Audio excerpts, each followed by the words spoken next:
नमस्कार दोस्तों, स्वागत है आप सभी का अपने YouTube channel mission NCERT for RPSC पर। दोस्तों, हमने सेकंड ग्रेड के लिए राजस्थान की ज्योग्राफी स्टार्ट करी थी। उसमें हमारा टॉपिक है आज का राजस्थान अपवा प्रणाली, नदियाँ व झीलें। इसका हम आज पार्ट 2 लेकर आए हैं। पार्ट फर्स्ट का हमने वीडियो बना दिया है, उसमें भी 10 महत्वपूर्ण क्वेश्चन है और आज के भी बहुत इंपॉर्टेंट क्वेश्चन है, आप खुद ही देख पाएंगे। और एक बात और बताएं कि जिसमें हमने नदियाँ और जिस झील की हमने जिस क्वेश्चन में बात करी है उसकी हम डिटेल आपको इसमें बताएंगे कि उससे और कौन से इंपॉर्टेंट क्वेश्चन बन सकते हैं। तो चलिए फ्रेंड्स, स्टार्ट करते हैं। आज का हमारा क्वेश्चन नंबर फर्स्ट है कि लूनी नदी राज्य के कितने जिलों में बहती है। ठीक है, लूनी नदी का बहाव क्षेत्र पूछा गया है, कितने जिलों में बहती है। 3, 4, 6, 8। तो बिल्कुल सही जवाब है इसका सी, 6 राज्य हो जाएंगे। और वो कौन कौन से हम आपको ट्रिक बताते हैं। वो ट्रिक होती है अपना बजाज। ठीक है, अपना बजाज से आपको बिल्कुल इजीली याद हो जाएंगे, याद करने की जरूरत भी नहीं रहती। अब जैसे ऐसे देखे तो ऐसे हो जाएगा अजमेर, पैसे देखे तो पाली हो जाएगा, ना से देखे तो नागौर हो जाएगा, वैसे देखे तो बाड़मेर हो जाएगा, जा से देखे तो जालौर हो जाएगा, जैसे देखे तो जोधपुर हो जाएगा। तो अपना बजाज 6 जिलों में ये बहती है, 6 जिलों में इसका बहाव क्षेत्र है। और हम आपको लूनी नदी के बारे में थोड़ा सा विस्तृत जानकारी दे देते हैं। देखिए, लूनी नदी का उपनाम क्या है, मरुभाषा और लवणवती। ये पूछे जाते हैं, उपनाम हमेशा याद रखिएगा, मरुभाषा और लवणवती। उद्गम देखे तो अजमेर के नाग पहाड़ से होता है। कुल लंबाई देखे तो 350 किलोमीटर, राजस्थान में देखे तो 330 किलोमीटर है। सहायक नदियों की बात करें तो जवाई, बांडी, लीलड़ी, गुहिया, सुकड़ी, सागई आदि इसकी क्या है, सहायक नदियां हैं। आगे यदि हम बात करें क्वेश्चन नंबर सेकंड की, क्वेश्चन नंबर सेकंड है, निम्न में से कौन सा नगर लूनी नदी पर स्थित नहीं है। ठीक है, नहीं पूछा है हमसे, तो पाली, समदड़ी, लूनी जंक्शन या फिर बालोतरा। तो इसका सही जवाब हो जाएगा पाली। ये लूनी नदी पर स्थित नहीं है, नगर की पूछा है। ठीक है, बाकी समदड़ी, लूनी जंक्शन और बालोतरा क्या है, लूनी नदी पर स्थित है, बाकी पाली पर स्थित नहीं है। ठीक है, आगे बढ़ते हैं। लूनी नदी के बारे में हम आपको ऊपर बता चुके हैं। आगे बढ़ते हैं, निम्न में से कौन सी नदी जयपुर जिले में नहीं बहती है। ऑप्शन देखते हैं, बाणगंगा, कांतली, साबी या फिर मंथा। तो इसका सही जवाब क्या हो जाएगा, कांतली नदी ये है जो जयपुर जिले में नहीं बहती है। बाकी बाणगंगा है, साबी नदी है, मंथा नदी है, ये किसमें बहती हैं, जयपुर जिले में। और ये हम इनके बारे में आपको बताएंगे अभी आगे कि आंतरिक प्रवाह की नदियाँ हैं जो जयपुर जिले में बहती हैं। मंथा नदी किन जिलों में बहते हुए सांभर झील में गिरती है। ऑप्शन देखते हैं, जयपुर और दौसा, जयपुर और नागौर, जयपुर और अजमेर, जयपुर और सीकर। तो इसका सही जवाब क्या हो जाएगा, इसका सही जवाब हो जाएगा जयपुर और नागौर। इनमें बहते हुए सांभर झील में मंथा नदी गिरती है। आगे यदि हम बात करें, देखिए आंतरिक प्रवाह की नदियों की बात करें तो घग्गर, कांतली, साबी, काकनी, मंथा, रूपनगढ़, रूपारेल, ये क्या है, आंतरिक प्रवाह की नदियां हैं। बात करें मंथा नदी की, तो इसका उद्गम होता है बैराठ की पहाड़ियों में स्थित मनोहरपुर, जयपुर से। ठीक है, उद्गम इंपॉर्टेंट है। और नागौर जिले में प्रवेश कर सांभर झील में गिर जाती है। प्रसिद्ध जैन तीर्थ है लूणवा, जो कि नागौर में है, ये मंथा नदी के किनारे स्थित है। तो नागौर जिले में प्रवेश कर कहाँ पर गिरती है, सांभर झील में। और जो प्रसिद्ध जैन तीर्थ है लूणवा नाम से नागौर में, वो भी कहाँ पर है, मंथा नदी के किनारे है। आगे यदि हम बात करें क्वेश्चन नंबर 5 है, काकनी नदी का उद्गम स्थल है। पोखरण जैसलमेर, ओडानिया जैसलमेर, शिव बाड़मेर या फिर कोटड़ी गांव जैसलमेर। कोटड़ी यहाँ पर कहीं पर कोटरी भी लिखा हुआ आता है, तो इसका सही जवाब हो जाएगा बिल्कुल कोटड़ी गांव या कोटरी गांव जैसलमेर। यहाँ पर काकनी नदी का उद्गम स्थल है। हम आपको इसकी थोड़ी सी डिटेल बता देते हैं। देखिए, काकनी नदी का उद्गम स्थल जैसलमेर के कोटरी या कोटड़ी गांव से होता है और भुज झील का निर्माण करती है। इंपॉर्टेंट फैक्ट है, भुज झील का निर्माण करती है। आगे देखें तो मीठा खाड़ी में गिरकर ये विलीन हो जाती है। इस नदी को स्थानीय भाषा में मसूरदी नदी भी कहा जाता है। ठीक है, इसको स्थानीय भाषा में क्या कहते हैं, मसूरदी नदी भी कहा जाता है। इंपॉर्टेंट है। आगे बढ़ते हैं। क्वेश्चन नंबर 6 है, जयपुर जिले में सेवर की पहाड़ियों से कौन सी नदी निकलती है। ऑप्शन देखते हैं, मंथा, आगे देखते हैं काकनी, साबी या फिर बाणगंगा। तो इसका सही जवाब क्या हो जाएगा, बिल्कुल साबी नदी है। साबी नदी की यदि हम बात करें तो साबी नदी है जो जयपुर जिले में सेवर की पहाड़ियों से निकलती है। हम इसकी थोड़ी सी आपको डिटेल बताएंगे आगे। आगे बात करें क्वेश्चन नंबर 7 की, तो राज्य के सीकर जिले में कांतली नदी का बेसिन कहलाता है। तो कांतली नदी का बेसिन, ऑप्शन देखते हैं, मेवात, तोरावाटी, अवटी या फिर देवड़ावटी। तो इसका सही जवाब क्या हो जाएगा, बिल्कुल तोरावाटी। कांतली नदी के बेसिन को क्या कहा जाता है, सीकर में तोरावाटी कहा जाता है। इंपॉर्टेंट फैक्ट है। कांतली नदी की यदि हम बात करें तो कांतली नदी का उद्गम होता है खंडेला, सीकर की पहाड़ियों से। उद्गम बहुत इंपॉर्टेंट है, बहुत पूछा जाता है कांतली नदी। आप इसको थोड़ा सा इंपॉर्टेंट है तो आप इसको ट्रिक से याद रख सकते हैं। जैसे कांतली से आप काजू कतली याद कर सकते हैं, काजू कतली। और खंडेला से आप मतलब काजू कतली क्या होती है, काजू कतली में खांड होती है, खांड मतलब मीठी वाली खांड होती है, चाशनी वाली, तो खंडेला। झुंझुनू जिले में प्रवेश करके मंडरेला गांव झुंझुनू के निकट विलीन हो जाती है। सीकर जिले में कांतली नदी के अपवाह क्षेत्र को तोरावाटी बेसिन कहते हैं। ये इंपॉर्टेंट है। आगे बढ़ते हैं क्वेश्चन नंबर 8। क्वेश्चन नंबर 8 है, निम्न में से कौन सी नदी अपने उद्गम स्थान पर सागरमती के नाम से जानी जाती है? चंबल, लूनी, बेड़च या फिर कोठारी? तो इसका सही जवाब क्या हो जाएगा? लूनी नदी है जो अपने उद्गम स्थान पर सागरमती के नाम से जानी जाती है।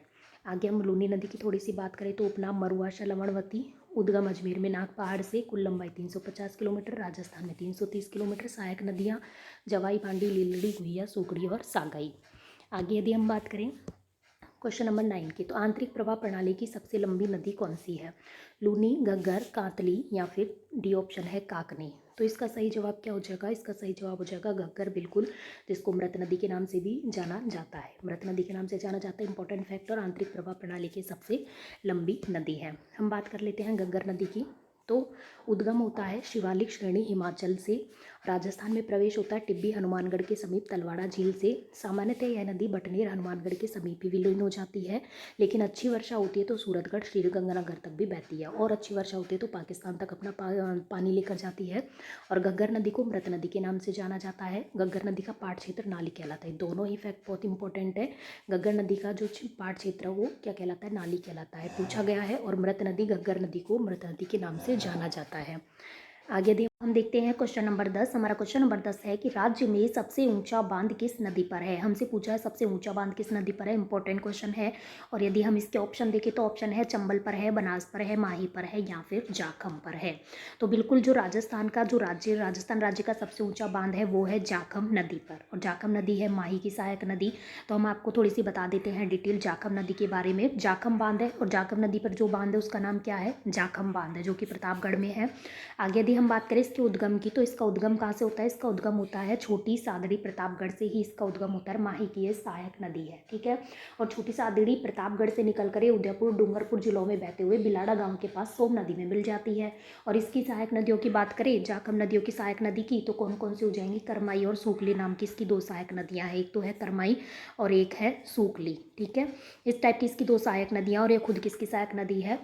ये खुद है माही की सहायक नदी है। आगे यदि हम बात करें, सोम, जाखम, ये सब माही की सहायक नदियां हैं। अब हम थोड़ा सा माही नदी के बारे में देख लेते हैं, क्योंकि ये माही की सहायक नदी है।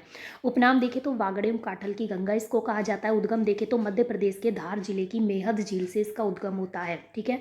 हमने आपको याद भी करवाया था, मेहद में मैं आ रहा है, माही में मैं आ रहा है, तो मेहद झील से किसका होता है? माही नदी का। मैं से इसको मिलान कर सकते हैं हम याद करने के लिए। राजस्थान में प्रवेश देखें तो खादू गाँव बांसवाड़ा के समीप इसका राजस्थान में प्रवेश होता है, और यह नदी कर्क रेखा को 2 बार काटती है।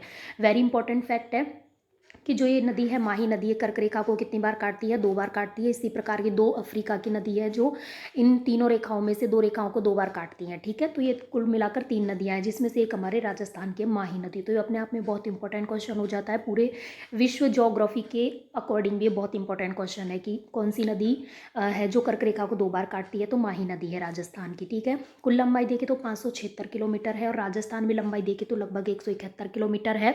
और यदि इसकी बात करें हम सहायक नदियों की, तो इसकी सहायक नदियों की बात करें तो सोम, जाखम, लाखन, इरू, हरण, दर, अनास, चाप, मोरेन आदि इसकी क्या है? सहायक नदियां हैं। तो इसकी सहायक नदियां इंपॉर्टेंट है। सहायक नदियों पूछा जाता है। उपनाम, बिल्कुल उपनाम इंपॉर्टेंट है। वागड़ और काठल की गंगा इसको कहा जाता है, माही नदी को। इस तरीके से आपको माही नदी के सारे फैक्ट याद रखने होंगे। मध्य प्रदेश के धार जिले की मेहद झील से इसका उद्गम होता है। मेहद झील को आपको याद रखना होगा, मैं से मैं को मिलान कर लेना होगा।